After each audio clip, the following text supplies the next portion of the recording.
এখানে যে ছাত্র আর যুব ভাই যারা আছে, যাদের বয়স কম আছে নাকি কেউ, তাদের একটা দায়িত্ব দিয়ে যাব। এই নতুন জালেমরা বুঝে গেছে যে তাদের হারা শেষ ভোটে। আমি আপনাদের দোয়ায় বাংলাদেশের 70% জায়গায় বক্তব্য দিতে দিতে দিতে দিতে গতকাল পঞ্চগড়ে, আজকে বিকাল সন্ধ্যার মধ্যে শেষ করে আবার পাবনা, রাজশাহী, বাকি 30% কভার করতে রওনা দিয়ে দিব আপনাদের দোয়া নিয়ে। 70% জায়গা দেখে এসেছি, 70% মানুষের গণরায় শুনে এসেছি নিজ কানে। ডাক্তার শফিকুর রহমান প্রধানমন্ত্রী হতে যাচ্ছে,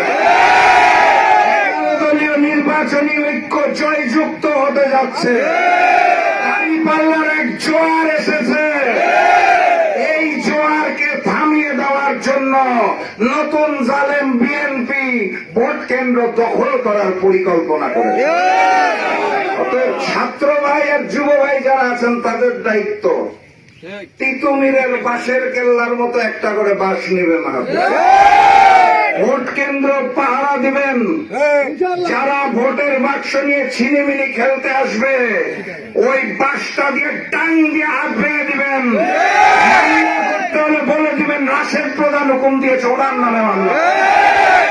পারবেন তো নাকি? আরেকটা দায়িত্ব দিয়ে বিদায় নিব।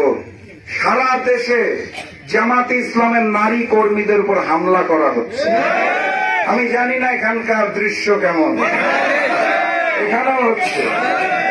এই জালেম গোষ্ঠীর আসলেও কোনো লজ্জা নাই।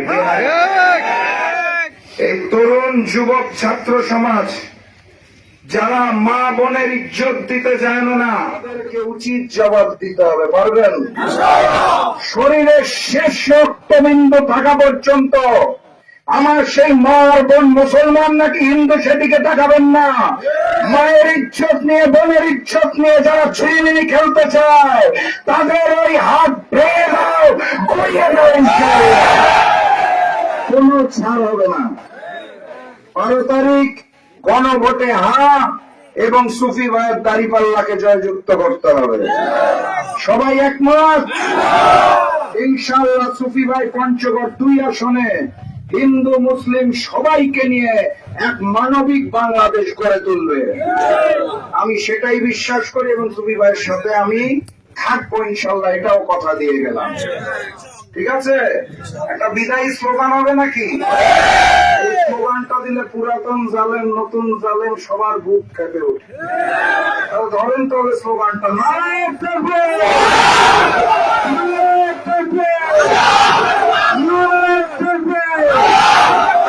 দেখা হবে ইনশাল্লাহ বিজয়ে।